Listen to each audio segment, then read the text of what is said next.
English 101, back for some more review of grammar. This is part two, covering sentences, specifically the parts of sentences. We're going to talk about fragments, run-ons, and comma splices, as well as subject verb agreement. So I know that sounds like a lot, so we might as well go ahead and get started. Remember, please have your writer's reference book handy because I will be announcing the corresponding page numbers where you can see more examples in the book. And remember, you can use your book on the grammar quiz.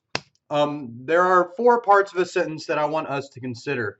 The parts of a sentence are located on page 197, particularly subject and predicate, and the objects are located on page 344. Here's what they are.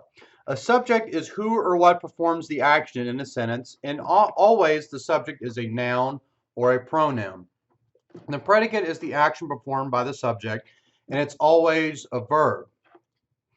The direct object is who or what receives the action performed by the subject, and it's always a noun or a pronoun. The indirect object is what or who indirectly receives the action performed by the subject, a noun or pronoun. So once again, notice the difference between direct and indirect. This will play in our example sentences below. Check them out. Bruce found Tony and brought him home. The subject of the sentence, who is performing the action, is Bruce. What is Bruce doing? He's finding. Who is he finding? He's finding Tony. What is he doing to Tony, or where is he taking him? Taking him home. All right? Look at the letters and match them up with the corresponding parts up here. Bruce performs the action, which is finding. Tony receives the action, which is Bruce finding him. And the home indirectly receives it because Bruce is bringing Tony back after he found him. The second sentence follows the same way. I'll give you a second to press pause to see if you can figure it out for yourself. All right. Alice gave me a surprise party. Alice is our subject. What is Alice doing? She's giving. What is she giving? Now, this is where the sentence is a little bit different. Is she giving you, or is she giving the party to you? It's the second one. The party, or the surprise party, is the direct object, while me in the sentence is the indirect. All right? Oftentimes sentences in the active voice, which you should remember active voice from part one of our grammar lesson, has the subject performing the action. The direct object and indirect object can be flipped around and the sentence will still be in the active voice. So do know where to find this information and the difference between direct and indirect object for our quiz. In a sentence, subject and verbs have to agree. All verbs must agree with their subject and not a word that comes between. Some examples. The samples on the tray in the lab need testing. Because samples is plural, need, the verb, does not need an extra S. All right. If we look at the other sentences, however, it may be different. High levels of air pollution causes damage to the respiratory tract. That doesn't sound right. If you want to pause the video for a second, I'll let you guys take a look at these three sentences and see if you can see something that's wrong in them. All right, if we're ready to continue. If you take a look at this, it should be high levels of air pollution cause damage to the respiratory tract. Like the sentence above, because levels, the subject of the sentence, is plural, we do not need to add an S onto the verb. High levels are doing the causing, as well as the samples in the above sentence are doing the need testing. What about this one? This one's a little bit trickier. The slaughter of pandas for their pelts have caused the panda population to decline drastically. You have to actually look at the series of verbs here. We have, if you remember to our last lesson, a helping verb, have caused. Now think about what the subject is. Is it pandas? Not exactly. Specifically, it's the slaughter of pandas. Pandas, again, if you remember back to part one of our grammar lesson, is a noun acting as an adjective, describing what type of slaughter it is. So instead of have caused, it should be has caused instead. Last, 1/4 of the drivers was texting. This is a lot like the sentence above. The subject of the sentence is drivers, or are drivers, all right? And was usually signifies singular. So we want to switch it around to 1/4 of the drivers were texting. Whenever we're using verbs like to have and to be, you're going to need to conjugate them accordingly. But if we're using verbs like need, cause, and most of them, if a subject is singular, you want to add an S to the verb. And if it's plural, like our examples here, then you can just go ahead and drop the S. It's also important to know that sentences are made up of clauses. This material is located in Writer's Reference on page 235. There are three types of clauses that are important to know. The first are independent clauses. Independent clauses contain the subject and the predicate, and they can function alone as a sentence. So independent clause is really just a synonym for a complete sentence. Dependent clauses now are missing either the subject or the predicate. And as we know, based upon the first few slides of this video, when we do not have a subject or a predicate, that means that we do not have a sentence. You have to have both of these for it to qualify.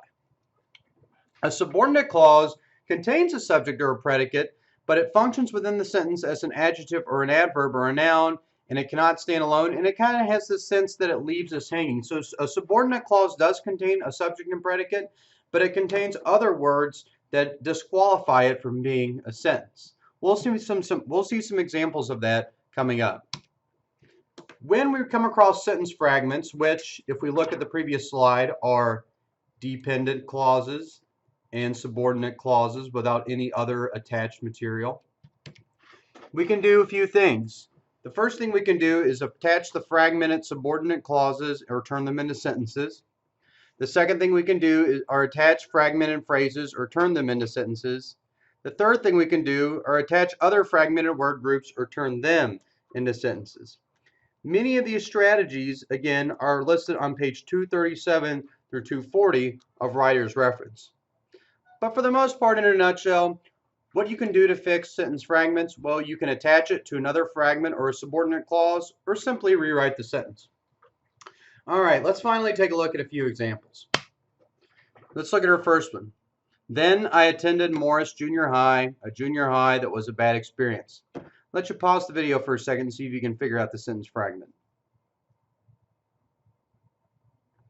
If you're ready, the sentence fragment that we're discussing here, then I attended Morris Junior High, a junior high that was a bad experience, is the second sentence, or thing that's pretending to be a sentence. All right.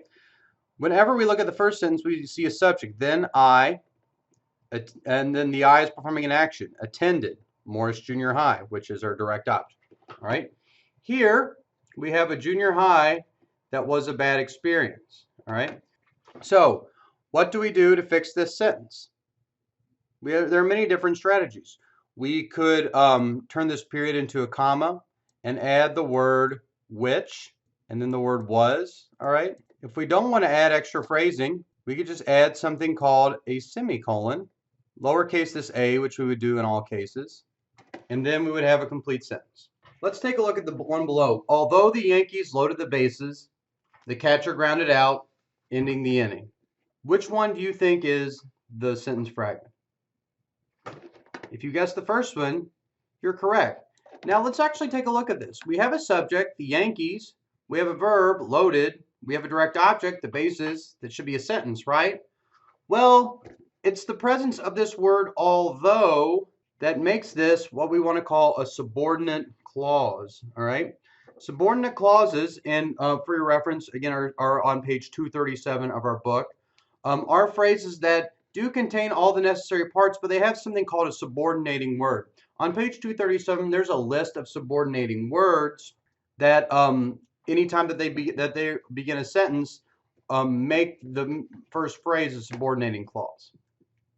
So how do we fix this? Well, we can just take this period and turn it into a comma, and then once again lowercase or t here. Although the Yankees loaded the bases, the catcher grounded out, ending the inning, and then that works perfectly fine. We could also reverse the sentence too. We could also say the catcher grounded out, ending the inning, although the Yankees loaded the bases. So once again, you just have to make sure that if you have a subordinating word starting the sentence, that you're likely going to need a comma after that first clause and a dependent or an independent clause following up to make that a full sentence. On the other hand, we have run-on sentences. There are two types of run-on sentences. You can find more about these in our textbook on page 241. The two types of run-on sentences are, first and foremost, a fused sentence, and that's more of your traditional run-on sentence. A fused sentence are two sentences written together without any punctuation between two independent clauses. Like I said, they're the more traditional run-on sentence, the one that seems to go on, and that can be kind of difficult to read. However, the second type, the comma splice, is more common. It is defined in our textbook as two or more independent clauses joined with a comma without a coordinating conjunction or a word that is not a coordinating conjunction. All right? That's usually when we have commas in inappropriate places. All right?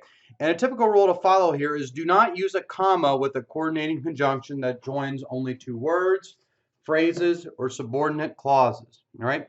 Here are some examples. Ron discovered a leak and came back to fix it. We don't need a comma here because after our coordinating conjunction, which is and, we have came back to fix it.